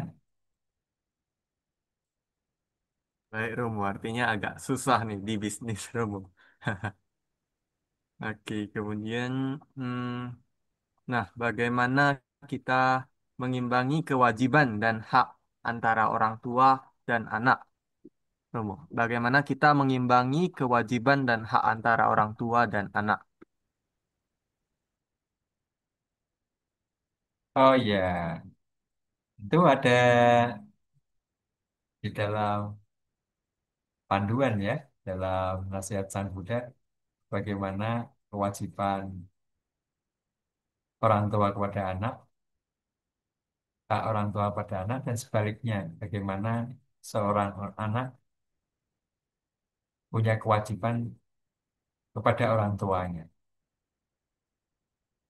Nah, seperti tadi juga ada sebagai seorang anak yang baik atau orang tua yang baik, terutama dari anak yang baik adalah menghormat yang patut dihormat, menghormati orang tua, terus kemudian merawat, bisa merawat orang tua. Itulah anak yang baik. Itulah kewajiban seorang anak yang baik kalau ingin istilahnya dianggap atau disebut sebagai anak yang baik, orang yang baik. Demikian pula orang tua tentu janganlah menjadi orang tua yang merepotkan, susah dirawat. Jadi selain kita mudah merawat, kita pun harus mudah dirawat. Tidak merepotkan anak kita, tidak membebani anak kita atau orang lain. Senanglah berbuat baik, memudahkan orang lain, membantu orang lain, merawat orang lain. Janganlah menuntut yang berlebihan yang tidak sesuai dengan kapasitas kemampuan seseorang. Apakah itu seseorang anak tidak bisa gitu, menuntut berlebihan yang melebihi kapasitas kemampuan dari orang tuanya. Sebaliknya orang tua juga tidak bisa menuntut menekan si anak melebihi kapasitas dan kemampuan. Maka kuncinya adalah orang tua dan anak harus saling mengenal, saling memahami, sehingga mengetahui apa yang menjadi potensi, apa yang menjadi kekurangan dari anak atau dari orang tua. Sehingga dengan kedekatan, dengan komunikasi yang baik, saling mengetahui dengan benar, saling memahami. Dengan komunikasi, dengan saling memahami, maka hubungan orang tua dengan anak bisa berjalan dengan baik, tidak hanya saling menuntut, saling meminta, bahkan yang tidak masuk akal. Kehidupan bersama, apakah suami istri, apakah anak dengan orang tua, akan berjalan baik jika tidak banyak menuntut, tetapi banyak memberi. Nanti ketika banyak menuntut, maka di situ akan mulai ada ketegangan-ketegangan. Ada beban-beban yang akan menimbulkan ketidakbahagiaan. Demikian, Richard, silakan. Baik, Romo. Terima kasih, Romo. Dan kemudian mungkin tadi yang poin ketiga, Romo ada mengatakan bawana, Romo. Betul kan, Romo? Ya, Nah, betul. bawana ini kan banyak jenisnya, Romo. Apa ada jenis yang spesifik untuk kita jadi orang baik, Romo? Atau semuanya juga bisa, Romo? Oh ya, baik. Bawana ada banyak sekali. Meta bawana adalah yang simple, yang mudah untuk dipraktekkan. Karena di dalam meta bawana kita mengedukasi, mengisi batin kita, pikiran kita dengan hal-hal yang baik, yang cinta kasih. Semoga saya bahagia, bebas dari permusuhan, bebas dari kebencian, bebas dari menyakiti dan sakiti, bebas dari derita jasmani dan batin. Semoga saya dapat menjalani hidup ini dengan bahagia. Kita ulang-ulang, kita penuhi batin kita. Setelah penuh dengan cinta kasih, dengan kesejukan, maka kita bagikan pada orang-orang sekitar kita, bahkan pada semua makhluk.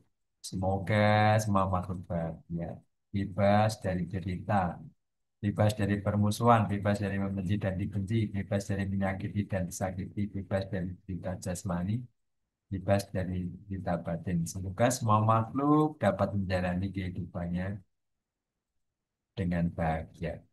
Kalau hati kita dipenuhi cinta kasih, ibarat seperti galon air mineral, kalau diisi dengan air yang jernih, yang sejuk, yang dingin, ketika kerannya dibuka, yang keluar adalah air yang jernih, yang sejuk, yang bening. Demikian pula ketika batin kita dipenuhi cinta kasih, maka kata-kata kita, ucapan kita, perbuatan kita, keputusan kita pun akan penuh cinta kasih. Tidak mungkin menyakiti orang lain, melukai orang lain. Itulah manfaat dari metabawana. Tentu ada yang metode lain lagi. Saya sih sangat merekomendasikan bagaimana kita mempraktekkan satipatthana, menghadirkan kesadaran setiap saat. Karena kita ini sering-sering tidak sadar, tidak eling lan waspodo, kadang-kadang ingat, kadang-kadang tidak ingat. Habis membaca suta, mendengar dhamma, berdiskusi dhamma, ingat kebaikan. Tapi sebentar, mungkin besok pagi kita keluar dari rumah, dari ruang ibadah, sudah mudah terhanyut dengan kemarahan, dengan ketoran batin, dengan kebencian, melanggar sila dan sebagainya. Maka kita perlu mengembangkan yang namanya sati. Selalu awas, selalu sadar dengan satipatthana. Menghadirkan kesadaran. Caranya bagaimana?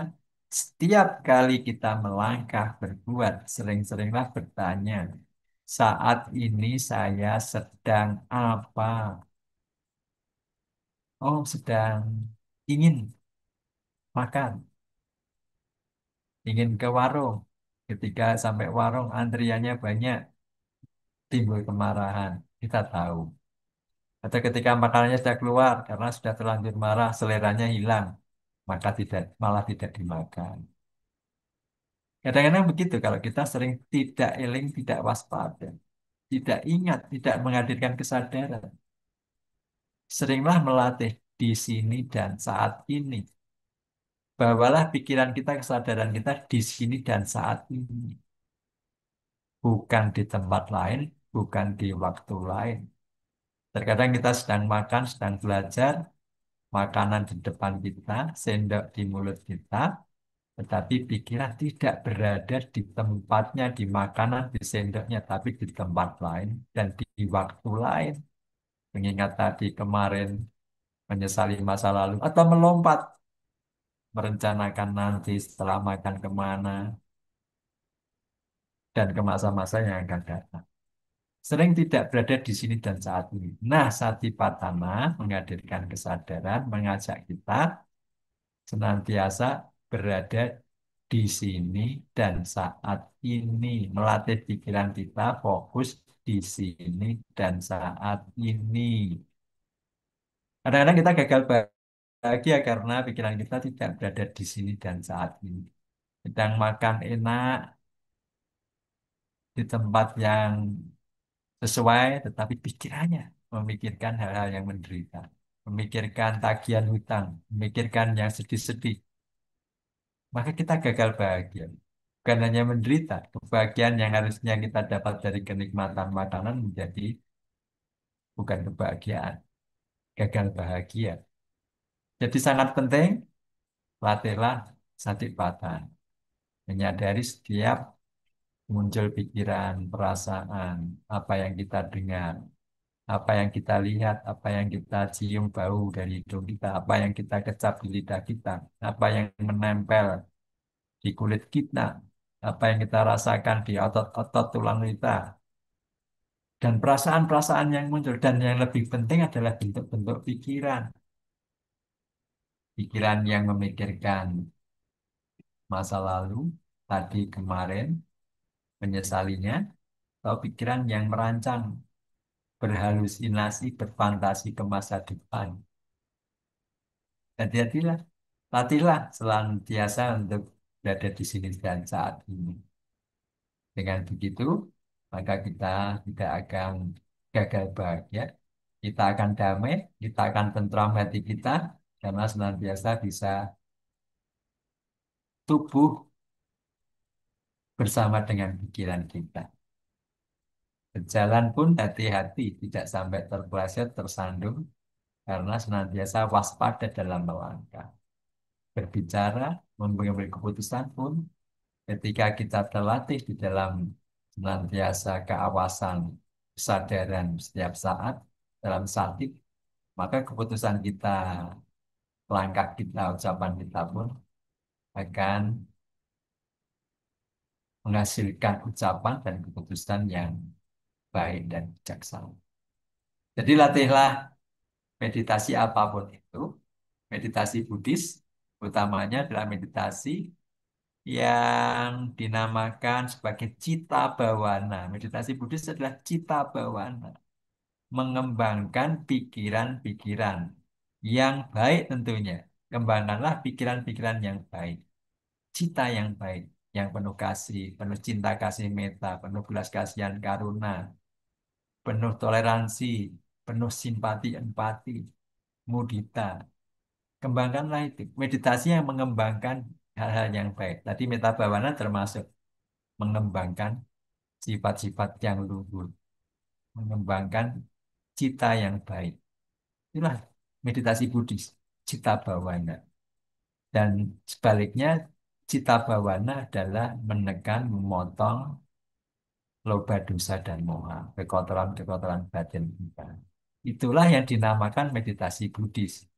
Jangan sampai meditasi justru kita menghasilkan kebencian makin besar, keserakahan makin besar, ingin kebal, ingin sakti, ingin meneropong sana sini. Itu tentu bukan meditasi Buddhis. Atau ingin mendapatkan kesehatan yang prima. Sebenarnya meditasi kalau dilaksanakan dengan baik, outputnya, hasilnya adalah kesehatan jasmani dan mental kita. Jadi bukan ingin sehat, ingin sakti, tetapi praktekkanlah cita bawana, mengembangkan yang baik-baik. Ketika yang baik berkembang memenuhi batin kita, maka ketenangan, kedamaian akan bersama kita. Ketika hati kita damai, pikiran kita bersih, maka metabolisme tubuh kita pun akan berjalan dengan baik, harmonis, dan sehat. Dengan meditasi, kita akan mendapatkan kesehatan jasmani dan mental kita. Begitu, Richard. Semoga terjawab. Silakan. Baik, Romo. Terima kasih, Romo. Artinya meditasi, saya dulunya pikir meditasi harus duduk, diam, fokuskan pikiran. Ternyata meditasi juga bisa dilakukan di kehidupan sehari-hari. Ya, cuman selalu fokus, ya kan, Romo. Selalu fokus pada apa yang kita sedang lakukan, betul, Romo. Iya, meditasi bisa sambil duduk, sambil berjalan, ketika berdiri, ketika menunggu kereta datang, kita bisa meditasi. Ketika kereta datang, selama perjalanan kita bisa meditasi. Ketika sedang sakit di rumah sakit, dirawat, itulah waktu yang luar biasa untuk meditasi. Dan itu akan membantu kesembuhan fisik kita yang sedang sakit. Jadi manfaatkanlah waktu kita, tidak hanya di tempat ibadah, bisa bermeditasi, tapi dimanapun kita bisa menggunakan waktu kita untuk meditasi. Tentu yang utama adalah kita memanfaatkan nafas kita yang masuk dan keluar itu sebagai objek mayor, objek utama untuk membantu pikiran kita senantiasa berada di sini dan saat ini, senantiasa sadar. Maka sadarilah ketika nafas masuk, sadarilah ketika nafas keluar dengan alamiah, tidak bisa dibuat, dipanjangkan, dipendekkan, ditahan, ditekan, tidak perlu. Cukup menyadari masuk dan keluar dengan sebaik-baiknya. Dengan rileks tentu, tidak tegang, supaya tidak mudah kelelahan atau menderita justru ketika meditasi. Lakukanlah dengan rileks. Awalilah dengan mengarahkan pikiran kita berada di sini dan saat ini. Ketika kita sedang duduk, ya sadari, arahkan pikiran mula-mula pada kalau duduk di kursi, ya rasakan sentuhan pantat kita dengan kursi. Apakah keras, apakah empuk, atau telapak kaki kita dengan lantai dingin atau tidak, kasar atau halus. Kita arahkan pikiran mula-mula ke situ untuk membawa pikiran kita berada di sini dan saat ini. Ketika sedang duduk, ya kita rileks menikmati duduk kita. Nah, barulah kalau memang ingin meditasi, mengarahkan pikiran kita ke napas kita sebagai objek mayor kita. Namun selama kita memperhatikan nafas, terkadang telinga mendengar. Kalau mata melihat, saya kira tidak ya, karena memejamkan mata. Mungkin hidung membau, mungkin lidah mengecap, mungkin kulit bersentuhan dengan sesuatu, mungkin tulang kita, otot kita merasa kesemutan dan sebagainya. Muncul perasaan dan pikiran yang ke sana kemari. Nah, itu semua menjadi objek minor yang kita sadari. Bukan kita tolak, bukan kita blok, tetapi kita sadari datangnya, sadari munculnya, dan sadari tenggelamnya. Ketika kita bisa menyadarinya, maka tidak akan berkembang kemana-mana. Menyadari, memikirkan sesuatu, segera kita ketahui, maka kita akan segera bisa kembali ke objek utama kita, yaitu nafas kita. Nafas masuk dan nafas keluar. Demikian saya kira, Richard, sehingga meditasi jangan dianggap sebagai sesuatu yang susah, buatlah meditasi sebagai sesuatu yang mudah, bahkan mudah diakses. Dimanapun kita bisa meditasi. Jangan menunggu meditasi harus di tempat khusus meditasi, tetapi bisa dimanapun, kapanpun, kita bisa praktek meditasi. Saya kira begitu. Baik, terima kasih, Romo. Ini ada pertanyaan terakhir nih dari Bapak Singgih Ya, di YouTube. Izin satu pertanyaan lagi, Romo. Mengapa untuk menjadi ya. Buddha harus melalui ratusan, bahkan ribuan kelahiran? Terima kasih. Oh iya. Ya, memang menjadi Buddha bahkan harus melalui kelahiran sebagai manusia. Ketika sebagai manusia, maka bisa mencapai kemudahan. Bahkan dari alam dewa tidak bisa. Jika dari alam dewa, di mana di alam dewa di surga adalah makhluk-makhluk yang menikmati buah karma baiknya yang luar biasa berupa kenikmatan dan kebahagiaan serta kemudahan. Nah, di alam manusia, disitulah ada tantangan, bagaimana ada godaan, bagaimana kita masih ada sisi hitam, ada sisi putih, ada loba dosa moha, ada meta karuna mudita. Nah, disitulah di alam manusia seseorang bisa membesarkan yang putih dan menenggelamkan, istilahnya Bu Susi, tenggelamkan yang kotor-kotor yang tidak baik, kekotoran batin kita. Dan itu memang tidak mudah, apalagi sebagai berumah tangga. Maka haruslah meninggalkan kehidupan rumah tangga, menjadi seorang samana, melaksanakan banyak sila, maka banyak sekali sila yang harus dipraktekkan untuk menjaga kemurnian langkah kita, kemurnian tekad kita. Tidak mudah memang untuk bisa mencapai nibbana atau sebelumnya menjadi seorang orang Buddha, memerlukan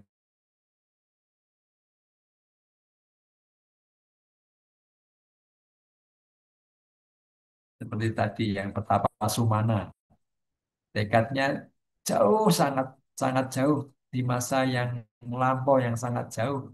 Jika dia bertekad aditana membaringkan tubuhnya di parit yang berlumpur untuk bisa Sang Buddha berjalan. Dan akhirnya pada waktunya setelah berkalpa-kalpa, lahir mati, barulah bisa terlahir sebagai Pangeran Siddhartha, jadi petapa Gautama, dan akhirnya menjadi Buddha. Tidak mudah memang, harus berjuang melalui lahir mati untuk menjadi mencapai pencerahan atau kebudayaan. Tetapi mungkin dan sudah terbukti, bahkan ada tidak hanya satu Buddha. Buddha Gautama adalah Buddha yang ke-28. Maka kita sebagai umat Buddha harus tetap punya tekad aditana untuk membersihkan hati kita, batin kita, supaya melangkah menuju level yang semakin hari semakin meningkat. Membersihkan hati kita, bersihkan batin kita, bersihkan pikiran kita, supaya bisa mendekat, membersihkan pikiran untuk mencapai level yang lebih baik, tingkat-tingkat kesucian, Sotapana, Sakadagami, Anagami, bahkan Arahat. Demikian, Richard. Silakan. Baik, terima kasih, Romo. Hmm, kemudian karena udah jam 9 juga, kita tutup saja ya, Romo. Romo Oh ada, iya, iya, Romo. Nggak jam kerasa udah 9. jam 9, Romo. Betul sekali. Romo Ya, ada statement-statement terakhir yang mau ditegaskan untuk live malam hari ini, Romo. ya, Silakan, Romo. baik, baik, ya. Terima kasih. Kita ini sering tidak konsisten. Nah, menjaga konsistensi itu yang perlu kita jaga. Konsisten di dalam berbuat baik, apakah itu berdana, praktek sila, meditasi, kemudian juga menghormati, melayani, mendengarkan dhamma, memberikan nasihat dhamma, kemudian juga meluruskan pandangan-pandangan yang salah. Utamanya yang sering kita hadapi adalah bagaimana kita ini sering obor belarak atau hangat-hangat tai ayam. Hanya di depan, di awal bersemangat.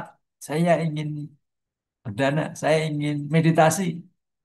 Tapi tidak berjalan dengan konsisten. Mudah bosan, mudah patah, untuk tidak melanjutkan tekad kita untuk berbuat baik. Jadi pesan saya adalah berusahalah untuk konsisten melakukan kebaikan. Karena dengan konsistensi itu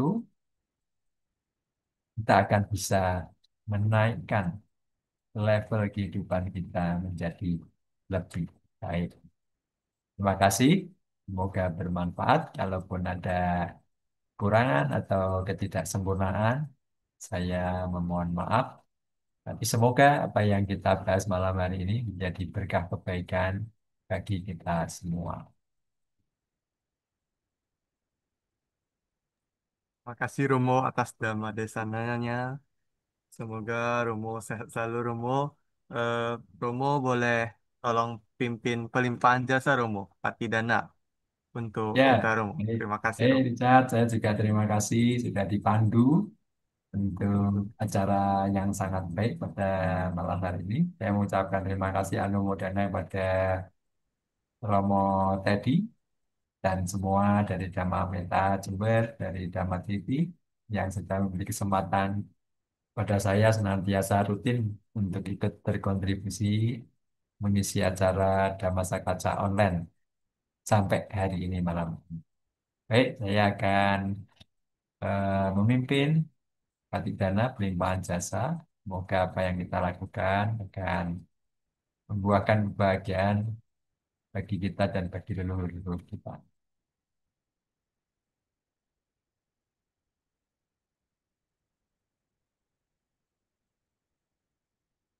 Anda mayang pati dana karumase punya sidani kata yana nyani kata nime esanca bagino hontu satananta pamanaka yipya gunawanta ca mayang mata pita dayu ditame capya ditawa anye majata werino Sata titante lokasming te huma catu yonika panceka catu wokara samsaranta bawa bawe natang ye pati daname anumodantu te sayang ye cimang napa jananti dewa te sang niwe dayung maya di nana punyanang anumodana hetuna sabi sata sada hontu awira suka jiwino kema padanca papontu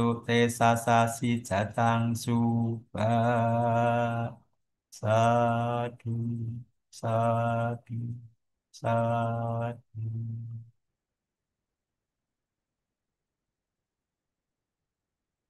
Baik, terima kasih Romo atas Dhamma Desananya. Semoga kita semua yang sudah mendengarkan Dhamma Desana dari Romo bisa menjadi orang yang lebih baik lagi. Terima kasih Romo. Richard, terima kasih. Sapi sata bawantu Oke, sukata. sampai Semoga semoga semua makhluk berbahagia. satu. Baik Romo, kita akan tutup Zoom malam hari ini dengan membacakan Paritana Makarapata.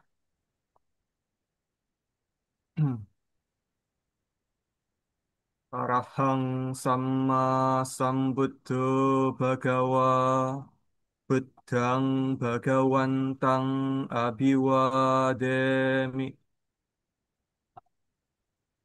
swakato bhagawata dhammo dhammang namassami Supakti panno bhagavato sawaka sanggo sanggang namami.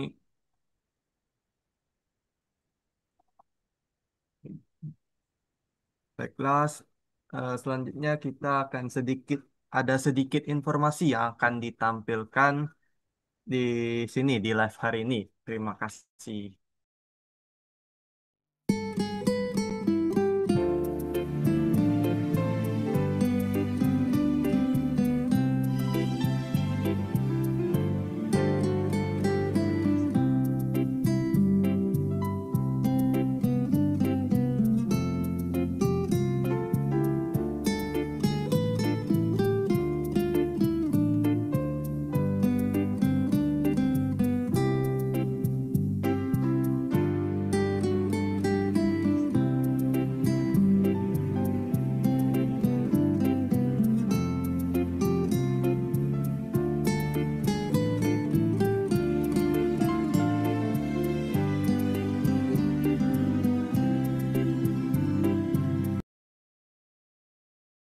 Baik, terima kasih semuanya yang sudah meluangkan waktu untuk join di live malam hari ini dan terima kasih juga kepada semua operator yang sudah bertugas malam hari ini.